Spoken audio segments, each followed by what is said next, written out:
Después de haber hecho este paréntesis durante la temporada de Adviento y también de Navidad, volvemos a nuestro tema que tenemos, que es sobre la iglesia. Recordarán que el último tema que tratamos fue la iglesia como maestra de la juventud. Entonces ya vimos los niños, los jóvenes, y ahora vamos con los adultos. Les invito para que en sus escrituras, en el Nuevo Testamento, busquen en 1 Corintios, el capítulo 14.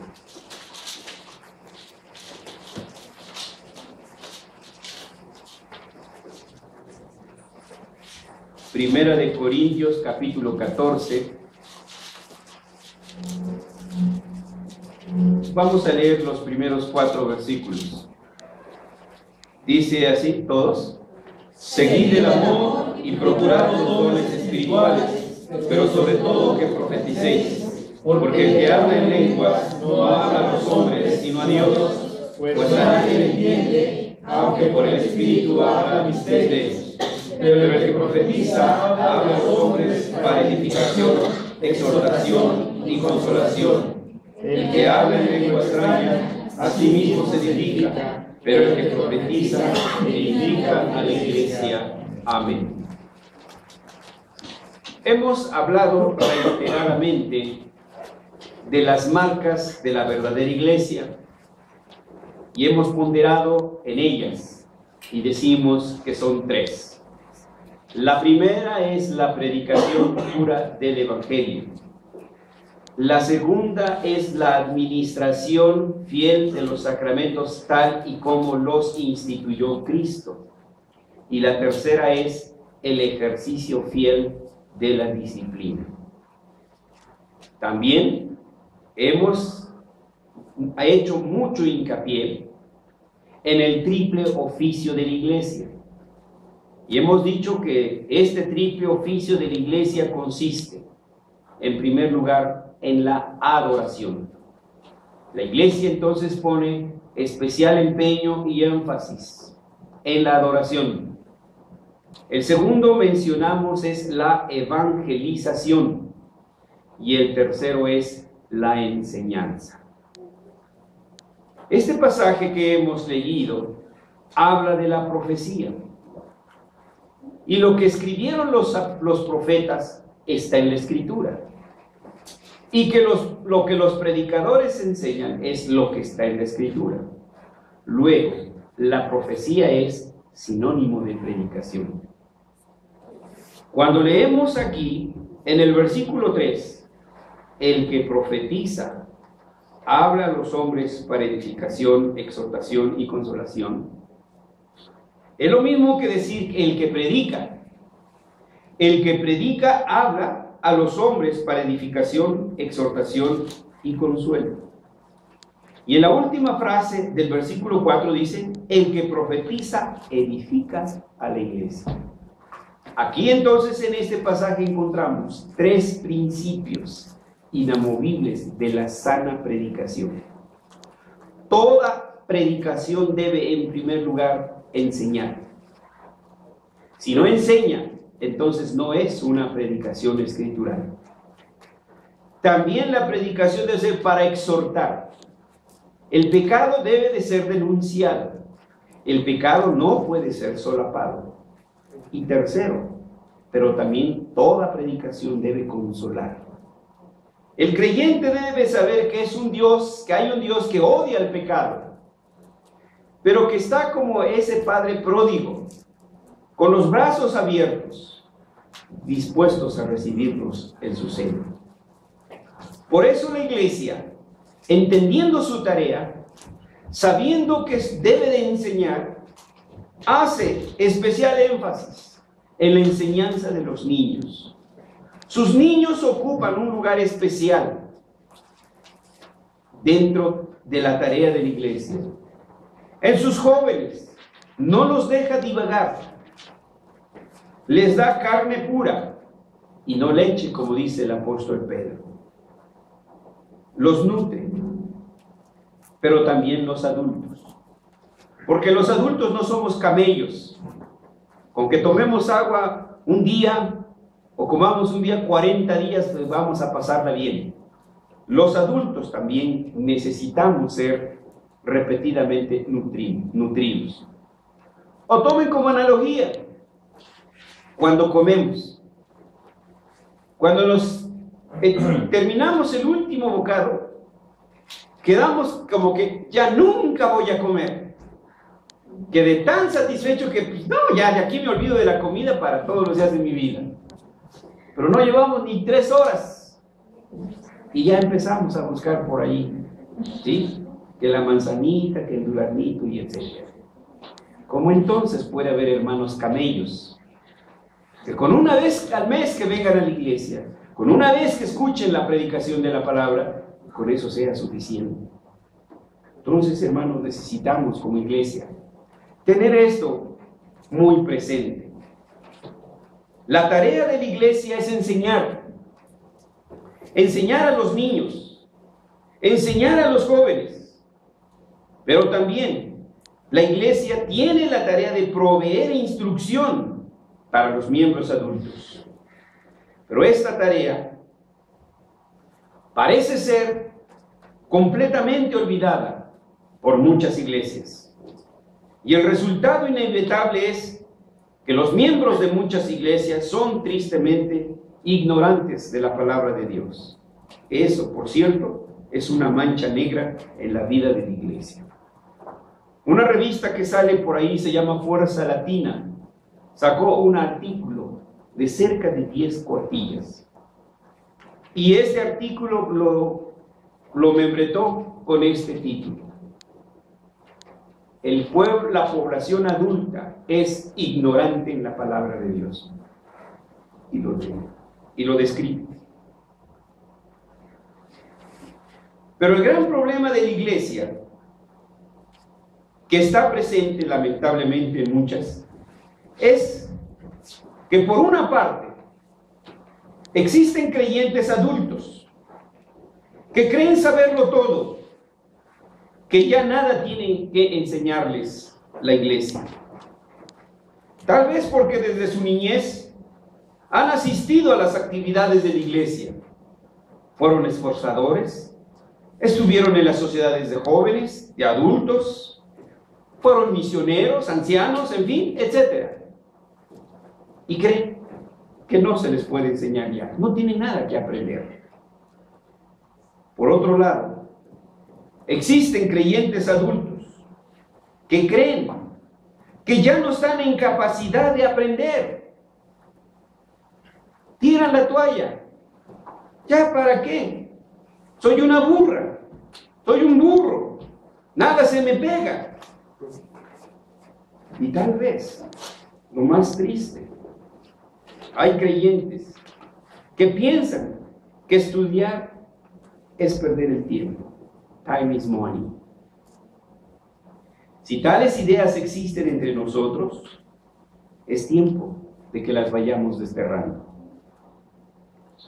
También existe la problemática de consistorios que solamente mantienen a la iglesia en un activismo maratónico, que poco tiempo o nada queda para el estudio serio y sistemático de la sana doctrina reformada.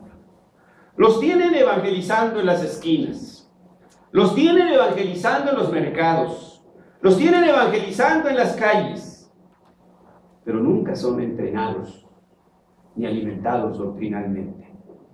¿Cómo entonces van a predicar el evangelio? Los tienen en kermeses cristianas. En fin, es un activismo que no hay tiempo para la instrucción. Y los sermones más bien parecen arengas políticas con la intención de mover a las masas, más bien que la proclamación pura y consistente de todo el consejo de Dios. Martin Lloyd-Jones llama a estos predicadores pulpistas, que solo les interesa manejar a las masas Y cuando tienen cautivadas a las masas, moverlas entonces a su antojo.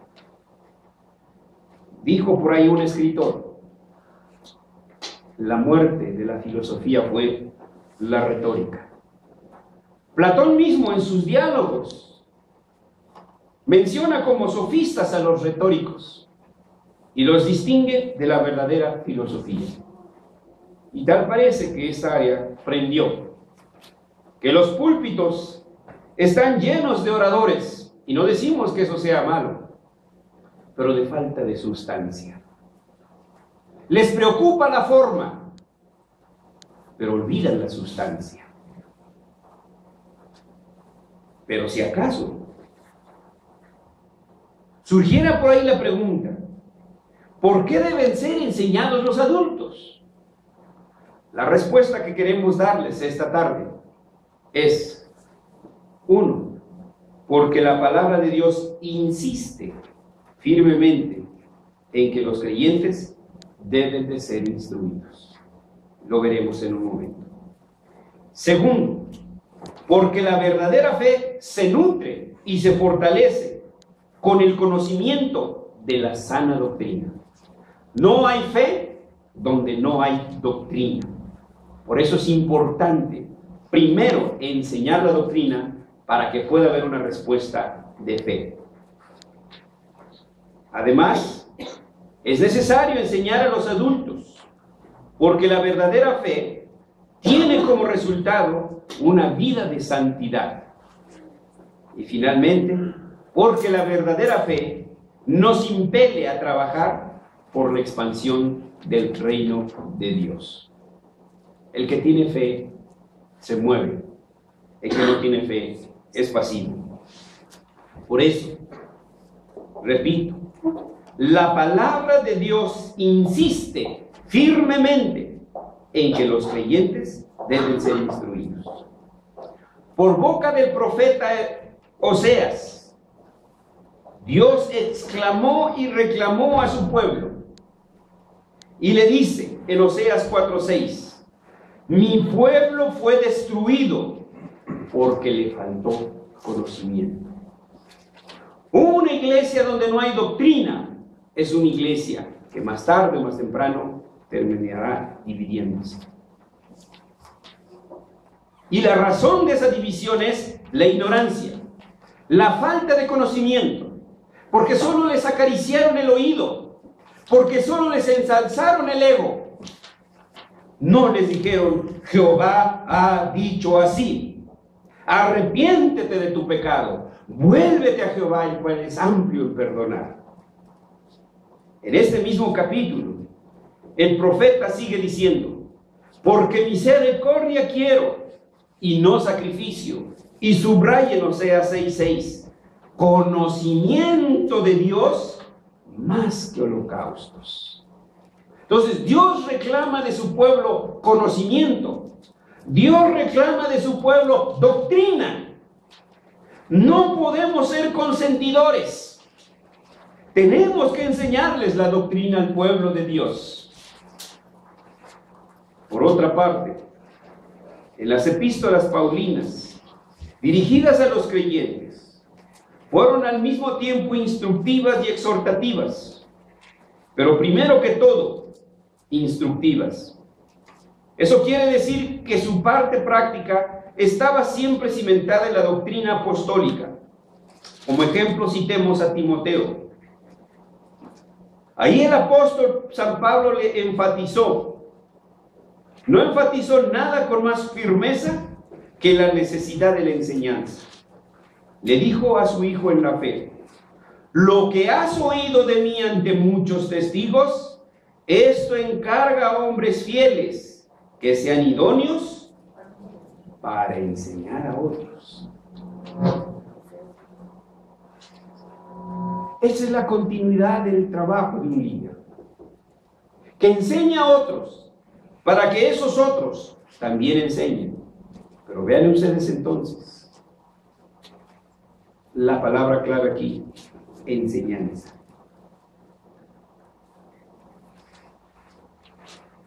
También regañó a los maestros de falsa doctrina en términos también claros y fuertes, cuando dijo: si alguno enseña otra cosa y no se conforma a las sanas palabras de nuestro Señor Jesucristo y a la doctrina que es conforme a la piedad, está envanecido, nada sabe.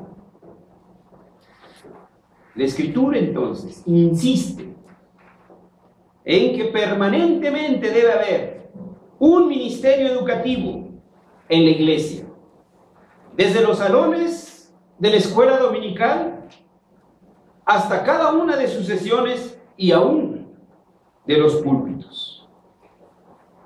Conocimiento es lo que necesita la iglesia. Conocimiento es lo que necesitamos cada uno de nosotros. Y por eso no podemos dejar de insistir en la enseñanza. En segundo lugar, la verdadera fe se nutre, se fortalece y crece con el conocimiento de la doctrina del Señor. No puede haber fe donde no hay una base doctrinal sólida. No es solo con cancioncitas y Señor, auméntame la fe, sí, auméntame la fe. No, hermanos. La Escritura es bien clara.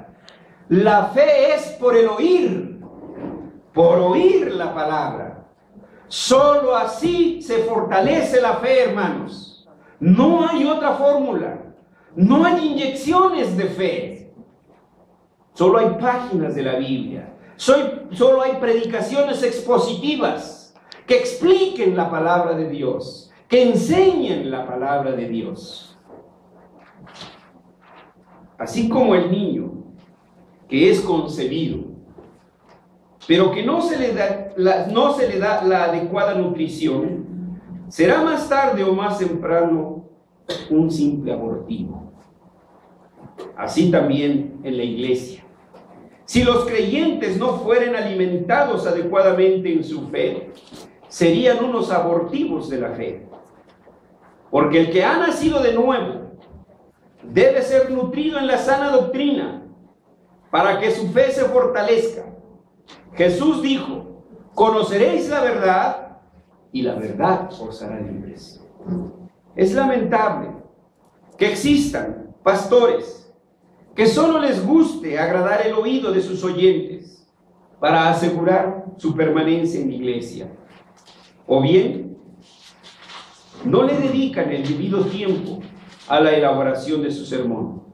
Y el resultado será que se tendrá una iglesia con una llamada membresía flotante. Y esto porque miembros vendrán y miembros se irán de la iglesia. En ese tipo de iglesia, difícilmente usted verá caras conocidas.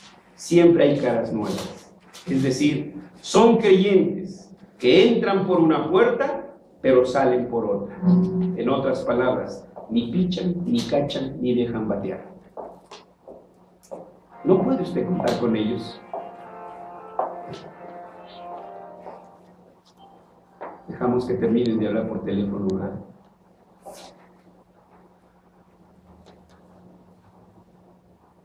No hay compromiso con la iglesia.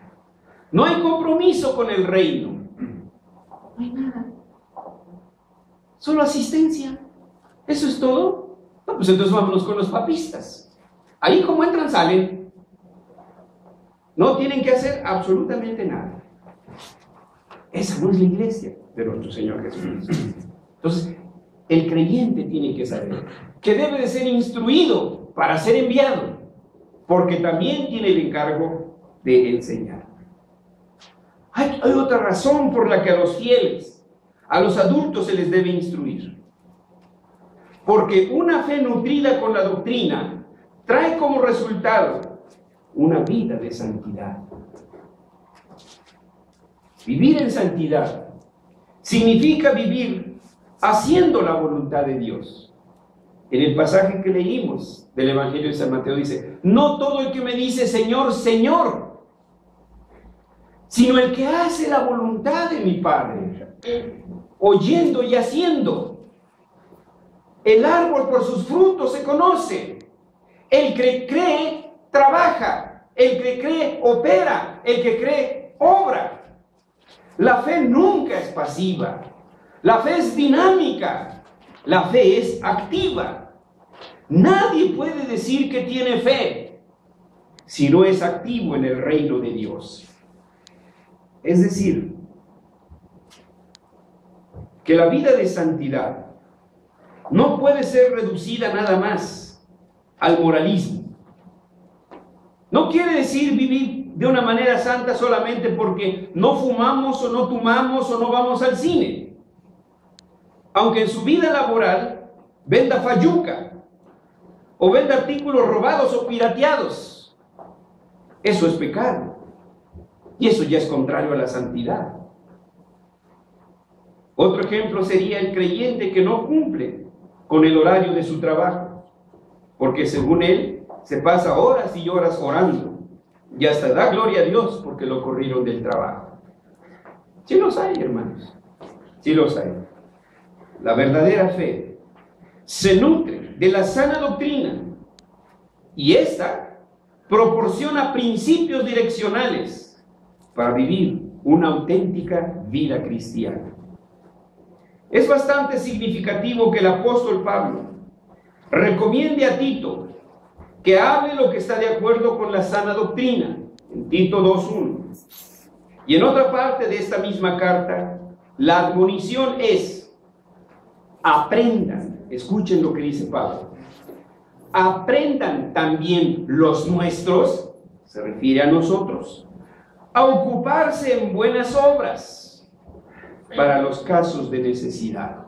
¿Qué significa buenas obras aquí? Calón, bueno, ergos, trabajo. Que aprendan a trabajar de una manera excelente. ¿Sí?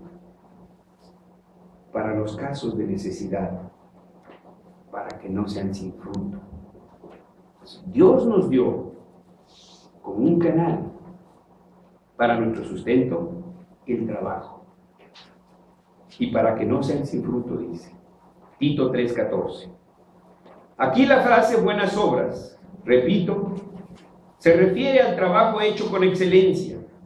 Es decir, que Pablo insta que los cristianos aprendan a trabajar para los casos de necesidad. Y no nada más se la vivan haciendo tandas. Vea el juego de las tandas. Las tandas es un préstamo. Usted le está prestando al tandista, que el tandista se ponga a trabajar y que sepa lo que es, que sepa lo que es ganarse un peso.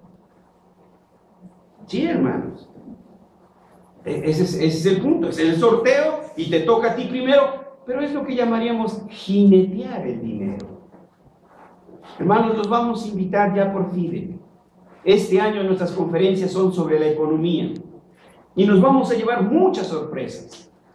Porque el proceder económico de la esfera occidental, de Occidente, la parte que nosotros vivimos, es de puro préstamo saben vivir. No saben vivir de otra cosa más que de prestado. La mayoría de los coches que usted ve aquí en el DF son en abonitos fáciles y pagos difíciles. ¿Sí? Todo está prestado. Vivimos por adelantado. Eso no es bíblico. No es bíblico, hermanos. Porque para eso el Señor nos ha dado entonces el trabajo. Los cristianos no tienen por qué ser pedigüeños, ni limosneros, porque Dios les ha dado inteligencia, brazos para trabajar. Un cristiano no tiene por qué vivir debiéndole a todo el mundo. Vivir en santidad es vivir haciendo las cosas como Dios manda. Y Dios dijo que hay que trabajar para los casos de necesidad. Entonces, si tenemos necesidades, algo anda mal con nuestra percepción bíblica del trabajo. No hemos entendido lo que es el trabajo y cómo debemos ejercer el trabajo. Ni siquiera los pastores, porque tienen fama, perdón la expresión, de muertos de hambre. Porque les pagan tan poquito. Puede que haya algo de razón. Pero en muchos de los casos es porque el pastor es un flojo. No le da el tiempo debido a la congregación. no le da el tiempo de vida a su tarea de explicar la palabra de Dios. Y entonces empieza el binomio, empieza el juego. El pastor dice, pues para lo que me pagan. La iglesia dice, pues para lo que predican. Y ahí se la llevan uno y otro. Entonces cada uno, en el trabajo donde el Señor nos puso, debemos ser excelentes y mucho más que excelentes. Esto es el papel de la iglesia. Enseñarle a la iglesia a ser verdaderos ciudadanos del reino. Y esto nos lleva entonces a nuestro último punto, de la razón por la cual la iglesia debe instruir a los adultos. Porque la verdadera fe nos impele a trabajar por la expansión del reino de Dios. El fin último de toda nuestra tarea es el reino. Porque eso dijo el Señor. Buscad primeramente el reino de Dios. ¿Y qué más?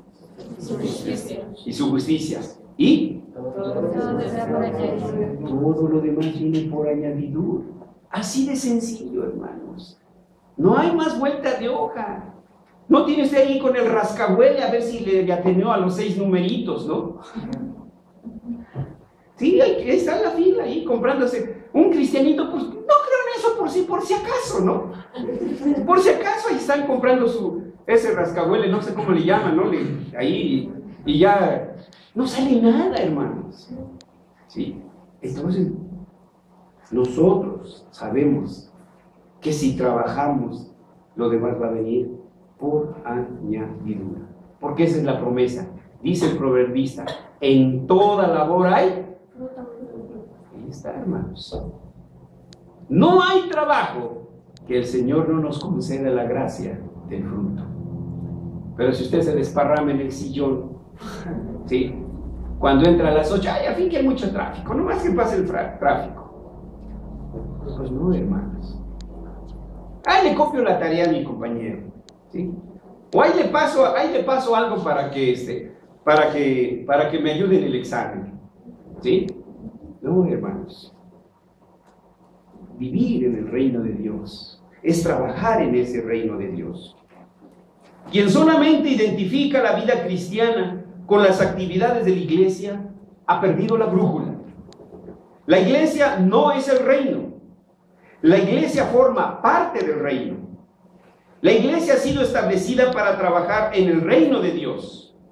Lamentablemente, no son pocos los pastores que, o por ignorancia, o por falta de visión, simplemente por ambición, han reducido el cristianismo al iglesismo.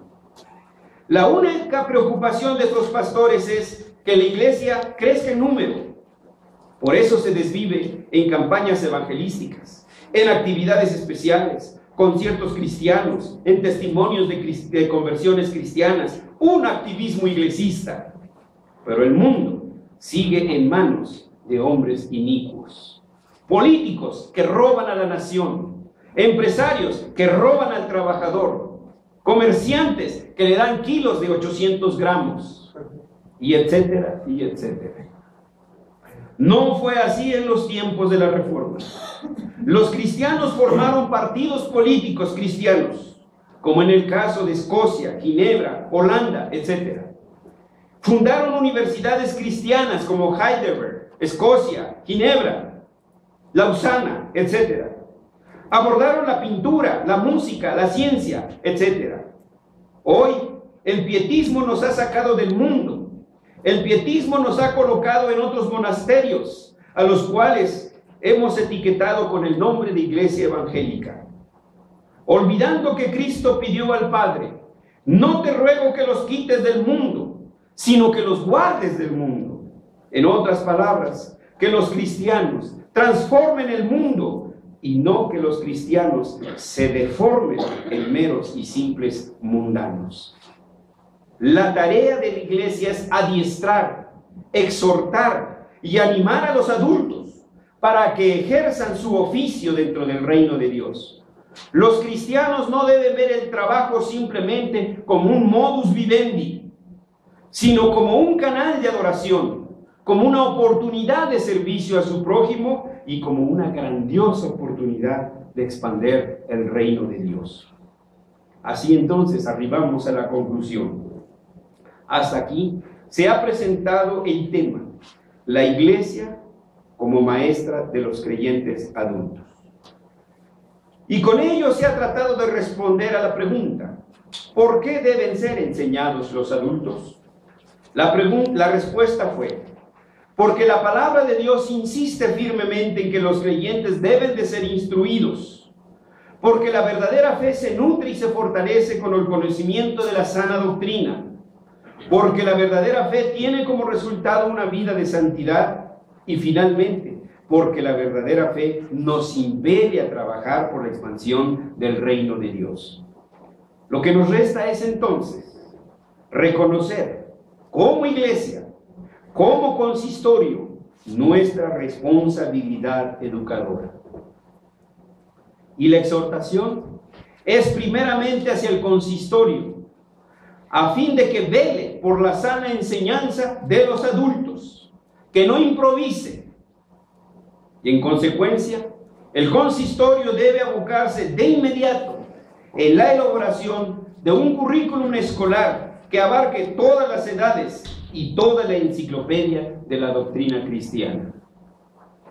Para los creyentes adultos, la invitación, la exhortación y el ánimo es, hermanos, para que no sacudamos del marasmo neuronal, de la flojera por leer, la flojera por estudiar, vamos por leer la Biblia siquiera, para comenzar, hermanos. ¿Cuántos capítulos ve usted a la semana? Yo me desespero y me quiero jalar las greñas cuando escucho las estadísticas en la escuela dominical. Capítulos leídos, 1. Capítulos leídos, 3. Hágame favor, en toda una semana 3 capítulos. Y por favor, fue el Salmo 117, ¿no? Entonces, vean ustedes, hermanos, tenemos que leer la Biblia, dile un espacio.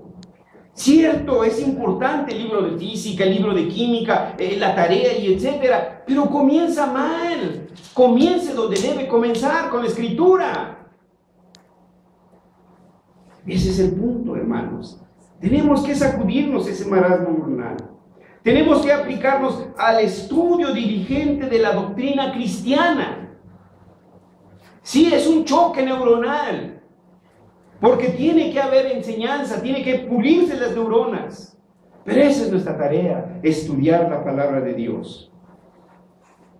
Estimados hermanos creyentes adultos, y se los digo a ustedes, no lo digo así, como que luego dicen entre los papistas, ¿no? Parece que la Virgen está hablando. No, a ustedes directamente, se los digo. La escuela dominical no es exclusiva de los niños. Lo repito, la escuela dominical no es exclusiva de los niños. Lo vuelvo a repetir, la escuela dominical no es exclusiva de los niños. Ni solo para los jóvenes. Es para toda la iglesia. Lo incluye usted, me incluye a mí, nos incluye a todos.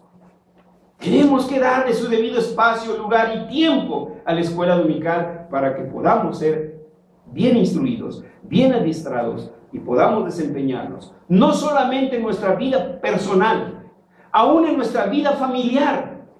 ¿Qué va a enseñar el padre al niño si no tiene una formación doctrinal correcta? ¿Cómo se va a desempeñar el niño en la escuela? ¿Cómo el joven en la universidad? ¿Cómo cada uno de nosotros en su trabajo?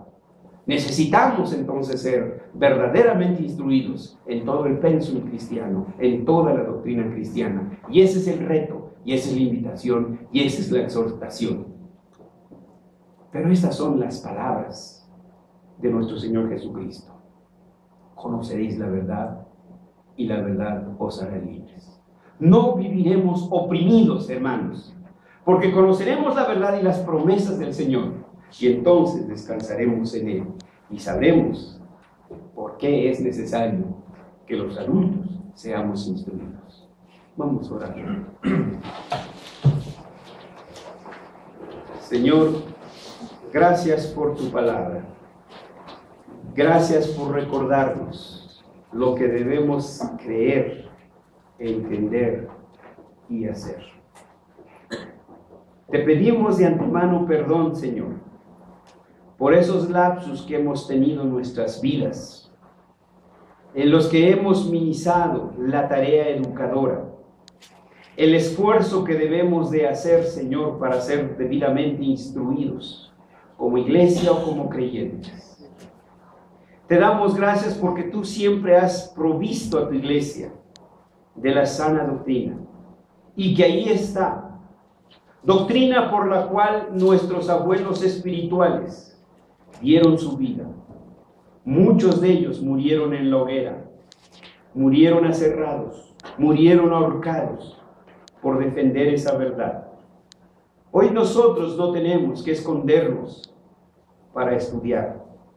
Señor, concédenos ese anhelo, ese deseo, ese fervor por conocer más y más de tu voluntad, dada a nosotros a través de tu palabra.